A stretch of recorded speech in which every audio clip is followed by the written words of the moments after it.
వారధి జరుగుతూ ఉంది. దానిలో భాగంగా మేమందరం కూడా ఇక్కడికి రావడం జరిగింది.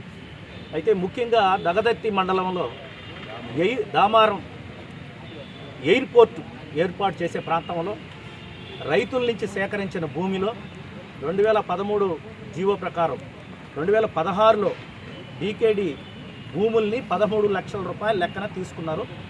అయితే అది గవర్నమెంట్ లాస్ట్ స్టేజ్ అయ్యేటప్పటికి మళ్ళీ గవర్నమెంట్ మారడం కొద్ది సంవత్సరాలు గడిచిపోవడం జరిగింది.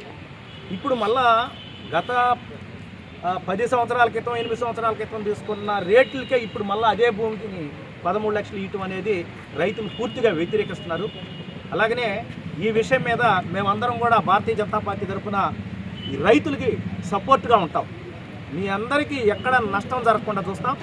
అయితే ఈ రైతుల మధ్య ప్రభుత్వం మధ్య కొంతమంది బ్రోకర్లు ఎంటర్ అయ్యి రైతుల్ని మభ్యపెట్టి ప్రభుత్వ అధికారులు కూడా మభ్యపెట్టి రైతులకు నష్టం జరిగే విధంగా ప్రయత్నిస్తున్నారని చెప్పి మనకి పూర్తిగా తెలుస్తూ ఉంది. కాబట్టి అలాంటి ఎవరైతే ఉన్నారో ఈ బ్రోకర్ల మీద చర్యలు తీసుకోవాలని చెప్పి కూడా మేము ప్రభుత్వ అధికారులని తెలియజేస్తున్నాం. అలాగనే రైతులు ఎవరు నష్టపోకూడదు. రైతులందరికీ కూడా ఈరోజు ఉన్న పరిస్థితిని బట్టి అందరికీ కూడా పరిహారాన్ని పెంచి రైతులు ఎక్కడ నష్టపోకుండా వాళ్ళకు అండదండలుగా ఉండాలని చెప్పి కోరుకుంటున్నాం. ఈ సందర్భంగా మేము కావలి శాసనసభ్యులు కావ్య కృష్ణారెడ్డి గారికి, అలాగనే భారతీయ జనతా పార్టీ రాష్ట్ర అధ్యక్షుడు పివిఎన్ మాధవ్ గారికి, ఇతర జిల్లా రాష్ట్ర ఎంపీ గారు వేమిరెడ్డి ప్రభాకర్ రెడ్డి గారికి కూడా తెలియజేస్తాం. భారతీయ జనతా పార్టీ తరపున కూడా మేము పూర్తిగా మద్దతు ప్రకటిస్తున్నాం. అలాగనే అందరూ వచ్చిన రైతులందరూ కూడా రైతు సమస్య పరిష్కారం అయ్యే వరకు మేము అందరం అండగా ఉంటామని చెప్పి ఈ సందర్భంగా తెలియజేస్తున్నాం. రెవెన్యూ డివిజనల్ అధికారిని కూడా కలిసాం. ఈ రైతుల యొక్క సమస్యని వెంటనే పరిష్కరించాలా, అక్కడ ప్రజా కోర్టు పెట్టాలా, లేదంటే అందరికీ కూడా ఒక వేదిక ఏర్పాటు చేసి రైతులందరినీ సమావేశపరిచి ఎక్కడ ఏ రైతుకి ఏ సమస్య ఉందో ఆ సమస్యని సంబంధం ఉంది సార్. ఇది శాశ్వతంగా ఈక్వల్ టు దాదాపు 100 సంవత్సరాల నుంచి మా స్వాధీనంలో ఉంది. మాకు ఈ అసైన్మెంట్తో సంబంధం ఏంటి సార్? దీన్ని శాశ్వతంగా పట్టాకు ఈక్వల్ టు పట్టా 30 ఇయర్స్ అబౌవ్ మా స్వాధీనంలో మేము వ్యవసాయం చేసుకుని బతుకుతున్నాం సార్. 30 సంవత్సరాలు దాటిపోయింది. మీకు తెలియదు కాదు. సుప్రీంకోర్టు డైరెక్షన్ ఫాలో రెవెన్యూ కూడా జనరేట్ చేశారు సార్ రైతులు. సుప్రీంకోర్టు డైరెక్షన్ ఫాలో చేసి అవును సార్ అవును సార్ సరేనే ఓకే. ఇంతకుముందు మీకు ఇచ్చాము, కలెక్టర్ గారికి ఇచ్చాము, రెవెన్యూకి అందరికి ఇచ్చాము. ఇప్పుడు స్పందనే లేదు. జీవో మాత్రం జాస్తి తీసుకురావాలన్నా సార్. గ్రామ సభ పెట్టలేదు సార్, నోటీసులు ఇవ్వలేదు, గ్రామ సభలు పెట్టలేదు. గ్రామంలో 400 మంది రైతుల దగ్గర ఎవరు కూడా ఈ సమస్య ఎవరికి తెలియదు ఇప్పటి వరకు. నిన్న ప్రింట్ మీడియా ఎలక్ట్రానిక్ మీడియాలో చూసి ఆశ్చర్యపోయాం మేము. ఒకంత బాధ కలిగింది. కారణం ఏంటంటే ఎవరు సంతకాలు ఉన్నాయి సార్ దాంట్లో? ఎవరున్నాయి మాకు తెలియదు.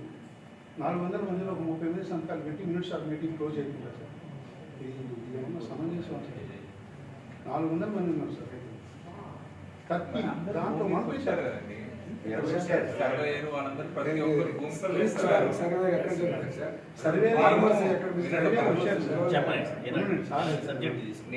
వేరే మండలాల నుంచి కూడా టీమ్స్ చేసి పంపించాను. ఉన్న వీఆర్ఓ డిఎస్పీ కంప్లైంట్స్ ఉన్నాయని చెప్పేసి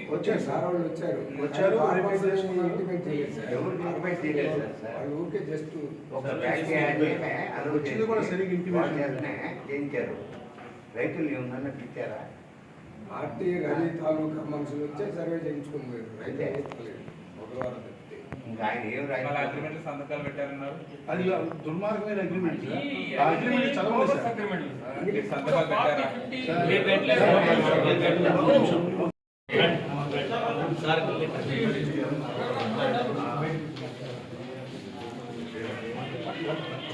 respected sir, humble request, Damavaram రైతులు ఇక్కడ 1 by 1 సర్వే పర్ఫెక్చువల్ ఇస్తుందని రాస్తున్నారు. మీరు దానికి సంబంధించింది మీకు శాశ్వతంగా మాకు శాశ్వత పొందినటువంటి భూమి సార్. ఈ భూమిని నిన్న జరిగినటువంటి క్యాబినెట్ అప్రూవ్ ఏం చేశారంటే 13 లక్షలుగా నిర్ణయించేశారు. అది 2016లో జరిగినటువంటి జీవోకి దీనికి చాలా వ్యత్యాసం ఉంది. ఇప్పుడు మార్కెట్ వాల్యూ, రిజిస్ట్రేషన్ వాల్యూ అనుసరించి 2013 భూసేకరణ చట్టం ఏం చెప్తున్నాం దాని ప్రకారం మాకు నష్టపరిహారం ప్లస్ మా చదువుకున్నటువంటి విద్యార్థులు ఉన్నారు, మా గ్రామంలో ఇంకా వేరే ఏం లేదు. ఆ ఉన్న భూమి బట్టి మాకు డబ్బులు తెలియజేస్తారు. కాబట్టి మాకు చదువుకున్న వ్యక్తులకి వాళ్ళ అర్హతలు బట్టి ఉద్యోగాల అవకాశాలు కల్పించాలి. దయచేసి తమరు